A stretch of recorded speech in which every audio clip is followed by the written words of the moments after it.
Ani maqaan koo Daawit Lammiin jedhama. Lafan itti reebame sana hin dagadhu. Kubbaa gaafan taphadhu. Taphatiin faaturraan natti hin tolu. Ani isinii godhuun qabu darbi dubbisi. Na ajjeesu na waan ta'e silatti.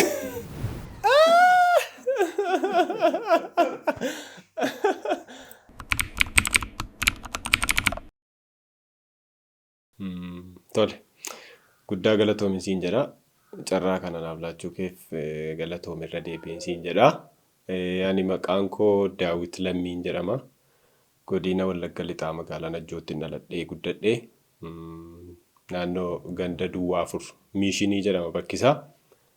Achittin baradhee waggaa kutaa tokkommaa 8 mana barumsaa Hundee Beekumsaa jedhamu naannoo keenya kan jiruttin baradhee achii baradhee haayiskuuliis achumatti baradheen achii booda gara Wallaggaa Yuunivarsiitiin seenee achii Water Resource and Irrigation Engineeringidhaan digirii koo jalqabaa xumuree ba'ee ammoo ani maatiin keenya ijoollee 5 qabna.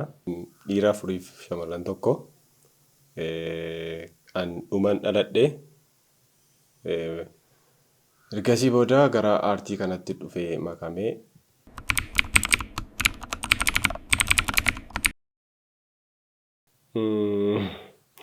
gaaffii baay'ee bareedaadha. Iskiriiptiin hiree jaalalaa gaafa nagahee jechuun an amma kanas hin deemadhe yaannin ture. Egaa waa tokko yeroon ilaalu jalqaba siimpil godhee man fudhadhee ilaala. Amala kooti kuni fuudhee ilaalee natti tolee dubbisee hojjechuu nan danda'adheen asseepti godhee itti seenee haalan namarra jiru ani akka kootti hin iyyaanneen ture. Garuu waan hin eegamnedha kuni baay'ee guddatee ilaalcha guddaa argatee bakka amma geenye kanaa hin geenyenneetu yaadiin kunoo har'a geenye. Kanasiin jechuun barbaada iskiriipticha garuu jalqaba akka kanatti neenne gamanumaan kanatti na hawwattu jechuudha. Egaa har'a immoo guddaadha.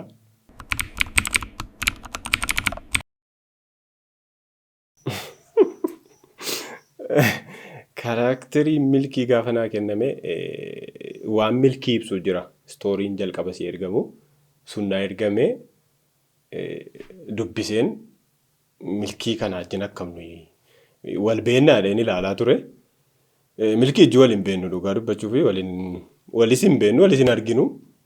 Egaa gaafan ilaaleedhu kaaraakterii biraa sababan hin ilaalleef kaaraakterii naa kenname irratti sababan dippendi godhe ilaalee fi numan fudhadhe naa taa'een taphachuun qabadheen dubbisee ilaalee fudhadhe kaaraakterii nachi kaa'atu naa kennameedhu hin qaban. Isuma naa kennametti fuufee hojjechuun barbaada asuman hojjedhesi kanaafuu kaaraakterii naa bu'uun qabu.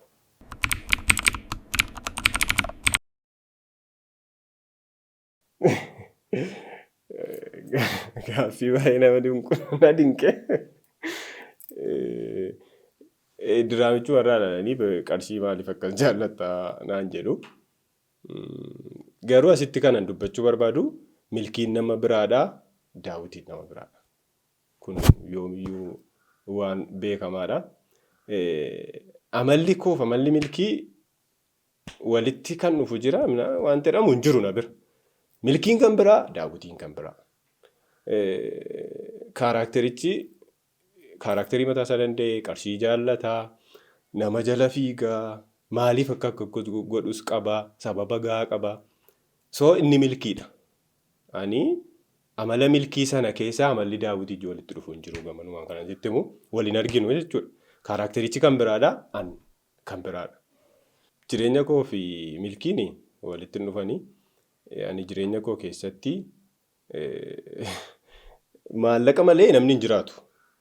Hundumti keenya kan inni hojjennuuf iyyuu maallaqa argachuu fi har'aa borii kan dadhabnuu fi maallaqi hin jibbamu. Garuu kara milkiin argatu sanaa argachuun barbaadu jireenya koo keessatti jechuudha. Anamman akkan itti jiraadhu akka milkiin itti qarshii argatu sanaan argachuun barbaadu Daawitiin jechuudha. So an jireenya koo keessatti namaa gaddee yoon qabaadhillee nama gargaaree jiraadhee darbuun barbaada malee karaa hamaa ta'e karaa namni hin jaallanne maallaqa argadhee nama arsuu miti jireenyi kun ammaa.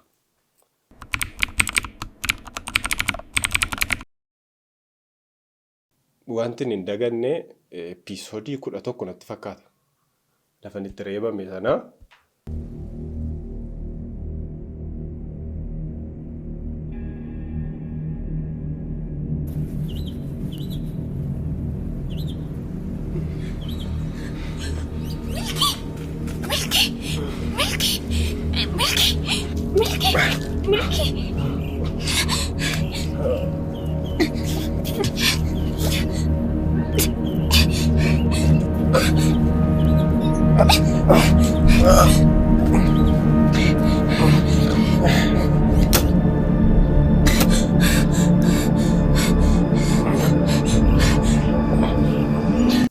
dagadhu achitti baay'ee mantee reebamne ayidama reebameerani hubadhaa gamanumaani reebameera kutattiin irraanfadhu.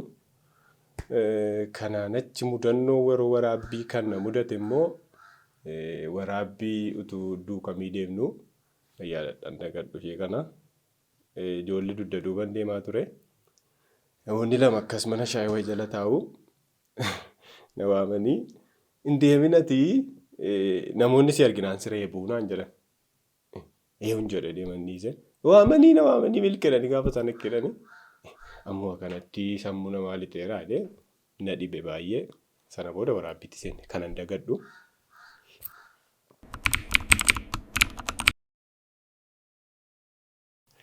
Gaaffii bareedaadha. Akka gargaaraa daayirekteeraatti kutaa tokko ka'eeyyuu gargaaraa daayirekteeraa ta'een hojjechaa jira. Ammas jechuudhaatti fufee kiruun hiree jaalalaa nuyi obbolaadha. Already obbolaa maatii faamilii jenneema. Fudhannaa dhugaa dubbachuuf hojii kanatu hin jalqabin iyyuu diraamaa hiree jaalalaatu hin jalqabin. Walijjin bakka hojiitti wal barree hojii walijjin hojjechaa turree wal beennaa muraasa keenya waliini. Namoonni muraasi immoo diraamaa kanaan wal arginee walitti dabalamne maatii taane. Amman first assistant yookaan gargaaraa daayirekteeraa ta'ee hojjechaa jirutti yaani kiruun kana na dhibe kana na miidhe wanti jedhu hin jiru. Beestiidha hundi isaaniiyyuu hojii dhufaniif hojjetu. Wanti hojichi immoo bareeduu qabaa irratti dhama'ee hundumtuu hojjeta. Kanaafiyyuu baay'een jaalladha. Hojiin isaanis nama boonsaa siin jechuun barbaada.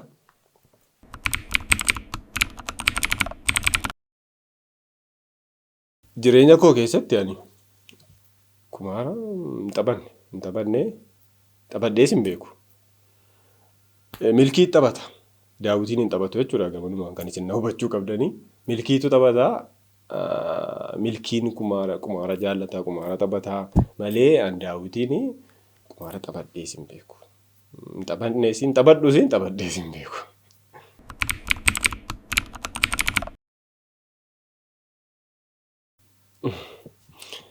Kubbaan jaallataa gaafa sinnaan jettanii akkamitti ibsuun dhabaa.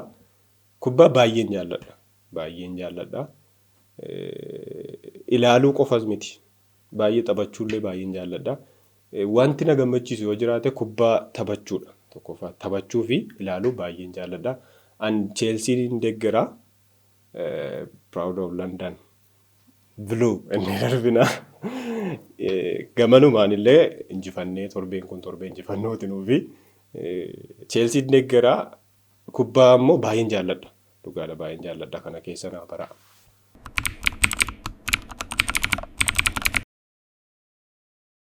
Isa kana hin beekwanii maaliif yoo jettanii firii keessa ishee hin beekwanii milkiin immoo jaallatee jaallachuusaa qofa beeka malee isheen jaallachuu ishee hin beeku.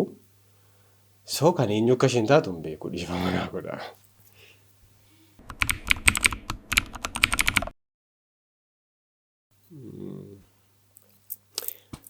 Egaa waan hundumaanuu karaa hundumaa jaalalli mo'ataadha. An milkiin ishee firii jaallatee fi firiin dirqama milkii jaallachuu qabda jedhee yaaduun. Gurmuunis sababa jaallateef firiin gurmuu jaallachuu qabdi jedhee si yaadu. lafa jaallattee nama jaallattee jaallachuu dandeessi. An jaalladheef humnaanii jaalalatu keessa kootii milkii jechuudha namoo miti asiin gamanumaanii milkii dirqamsiisee akka inni haardii ta'u yookiin immoo gurmullee lolu jaalalaaf taa'aara mucaan akka milkiin akkas jechuudha. Kanaafi egaa jaalalli mootaadha ta'uu hin jenne jaalalumaan haadhuma wanti kun.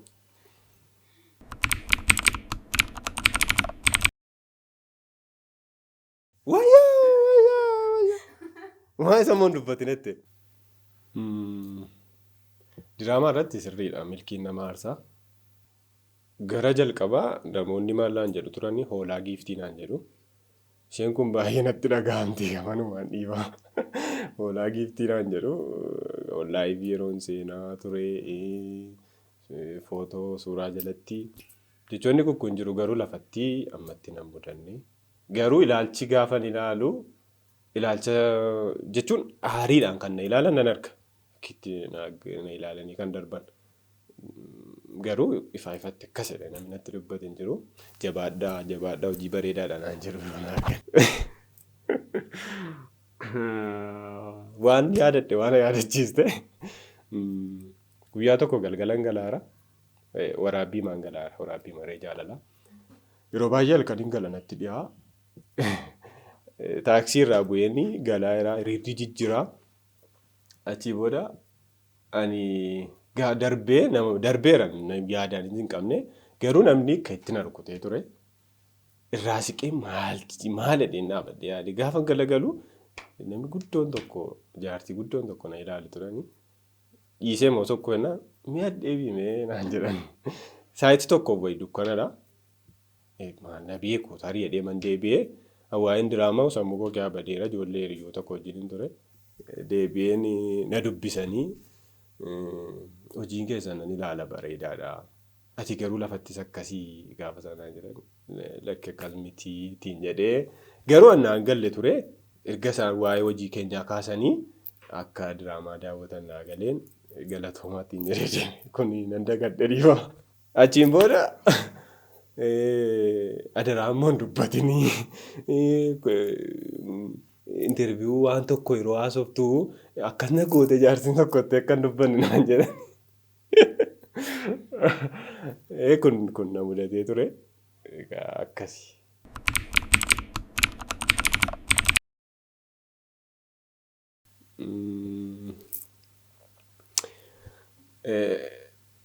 Wanti na gammachiisu nan jalqabatti waaqayyoon kadhachuu baay'ee na gammachiisa. Sanattaansee kuwaasii taphachuu. Kubbaa wayyoo nan du'a. Kubbaa baay'ee jaalladha. Akkuma jalqaba isinii kaasee kubbaa baay'een jaalladha. Taphachuus akkuma kana. Kubbaa gaafan taphadhu. Taphatiin faaturraan natti hin tolu. Akkuma kanallee ispoortii hojjechuu baay'een jaalladha. Yoo na ilaaltanii nama ispoortiin fakkaadhu ta'eyyuu ispoortii baay'ee mana jiimii kana deddeemee gaafan hojjedhu nan gammada. Baay'ee mana gammada. Kennaa addaa garuma aartii kanaati malee kennaa addaa yuunik ta'e adda baasee kana hidhuun qabu. Garuu aartii kanaa wal qabatee waa babarreessee taphachuu ittiin kolfuu nan jaalladha. Kanaan achi wanti na gammachiisu warruma ammaadha.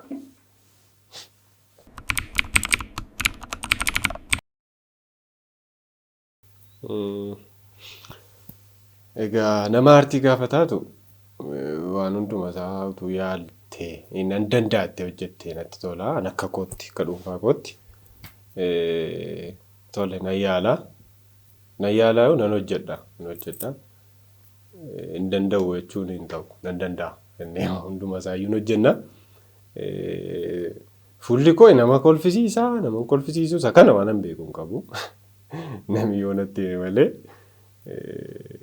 tole nan hojjedha nan yaadadhee waadaa galaga. Jaalallee qabdaa.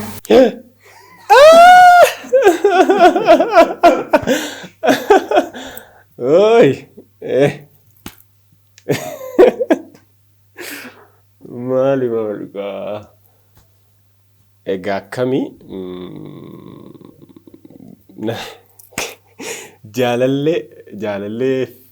Jaalallee namni dhabe jiradhee yaadu jaalallee qaba garuu kaadhimaa hin qabu. Kun dhugaama jirudha. Kaadhimaa hin qabu.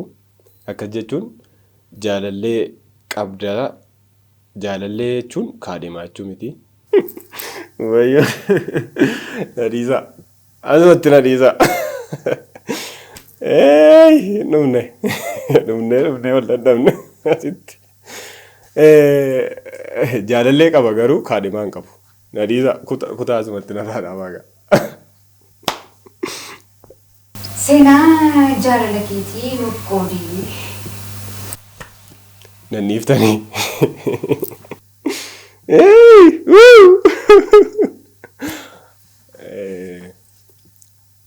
Seenaa jaalala keetii nuuf qoodii. Egaa ishee kanaa na darba. Na darba. Waan isinii qooduun qabu darbi dubbisi. Na ajjeesu na waan ta'e silatti.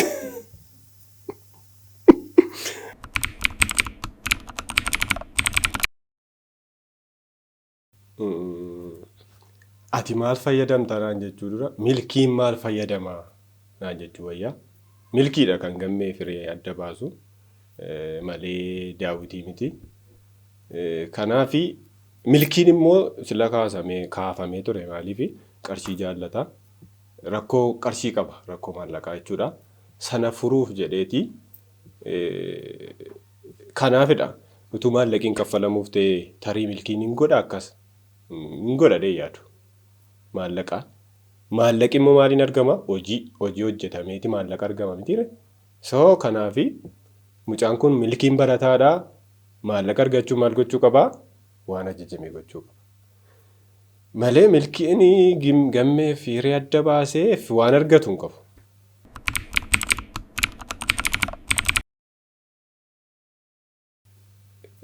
Gaafa kaaraakterii sii kenname hojjettu dirqamadhaan fiil gootee hojjechuuni sitti dhaga'amuu qaba. Si dhukkubsuu qaba. Ani daawwitiin inni milkii hojjetu milkii bakka bu'ee hojjetu abbaan qabanii abbaan kun jiru. So gaafa milkiin waa'ee abbaa isaatii keessatti haasa'u dhukkubbiin abbaa jiranii sonatti dhaga'amanne. Kanagaa natti dhaga'ameera. Daawwitiin erga abbaan qabu ta'ee inni abbaa qabu gaafa inni milkiin akkasitti dhiphina abbaa isaatii dubbatu sonni sun na tuqeera jechuun barbaada.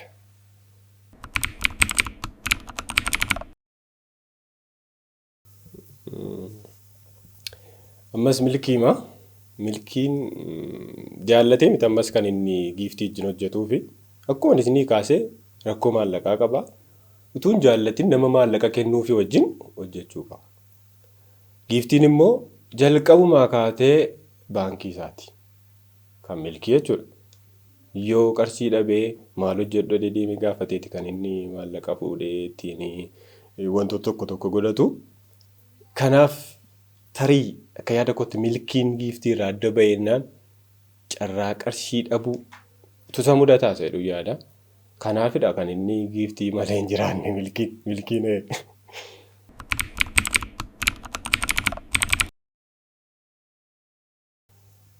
Qaxalee gowwaa natti fakkaata. Qaxalee gowwaadhanii waan muriyyoonni isaa ibboo jaalalaa keessatti. Maalti yaadadhu? Siinii achi keessaa siiniin tokko kan baay'ee na dhibu. Isa inni dhaqee sin jaalladhattiin jedhee rukutee jaalala isaa ibsatee sana booda kabalte.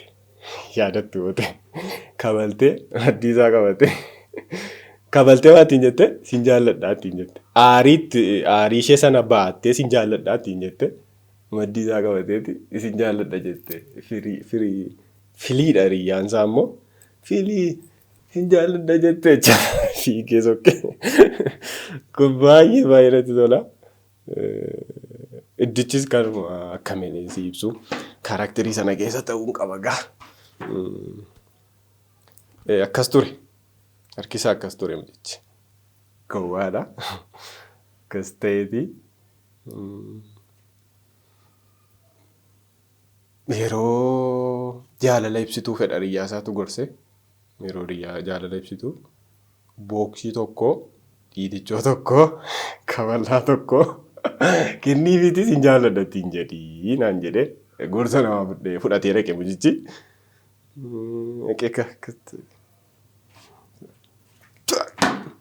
Sin jaalladha. Sin jaalladha. Sin jaalladha jette firii.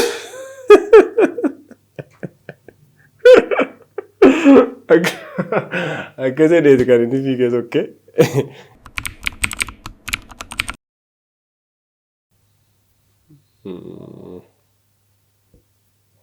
Guyyaan itti baay'ee gadde. Egaa guyyaan itti gaddu baay'ee jechuun jireenyi koo ollaan bultee beeka akka itti bule abbaatu beeka Oromoon gaafa maaku.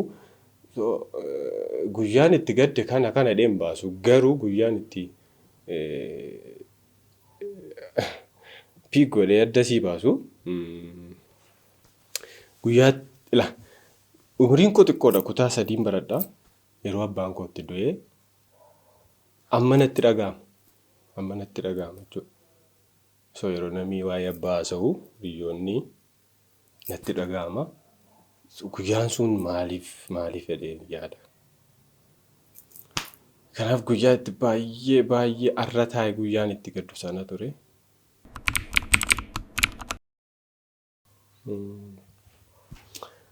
Egaa namni haadha ofii jibbu jira dee yaadu. Jibbuurrayyuu jaalala xiqqaama namni qabuuf jira dee yaadu. Gamanumaaf carraa kana naa laattee ibsi jechuun keeyyuu baay'ee natti tola. Galatoomaa. Haati koo akka haadha warra kaanii miti yoon siin jedhe akkam cimtuudha jabduudha. Abbaan koo kan siin jedhe waggaa 9 wayii 10 natti fakkaatanii umriin koo. Yeroo sanadha kan lubbuudhaan boqotee haati koo hojii hin qabdu. So baay'ee rakkattee nu guddiste. Gamanumaan harmee koo baay'een si jaalladha. Umurii dheeradhu jedheen siin immoo barbaada. Galatoomaa isiniin jechuun barbaada. Harmee koo baay'een si jaalladha, baay'een si kabajaa. Umurii dheeradhu jiraadhuun siin jedha. Akkasumas maatii koo hundumaa baay'een isin jaalladha. Galatoomaa. Keessumaa obboleessa koo isaan gafaa kana nama bira jiru obboleessa koo gammachiislamii guddaa baay'een si jaalladha. Gamanumaan jaalala isinii qabu isinii ibsaa. Maatii isaa guutummaa haati manaasaa Bishaaqee Toliinaa Galatoomaa baay'ee na wajjin dadhabdanii na wajjin dadhabaartu galatoomaa isiniin jechuun barbaada carraa kana.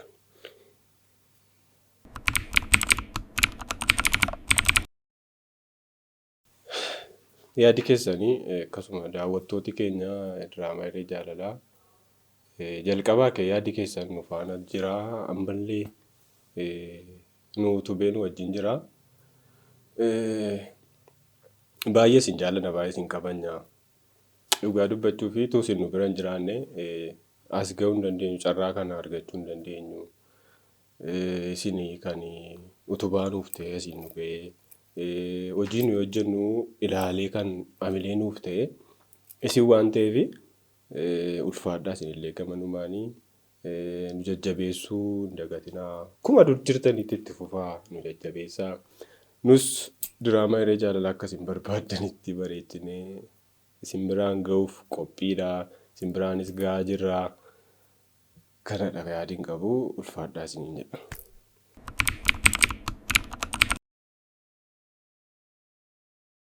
Tole isinillee guddaa galatoomaa carraa kana laattanii na waamuu keessaniif ulfaadhaa isiniin jechuu barbaada.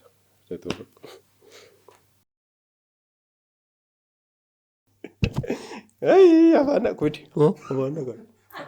Dhugaa waaqayyooti erga silaa. Lakkiin koo harka koo rukute. Asumatti tuufaa kun. Kan baay'een dagadhee. Akka isaanii hin dubbatin maal?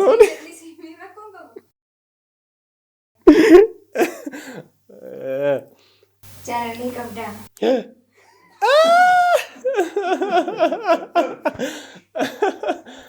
Oi!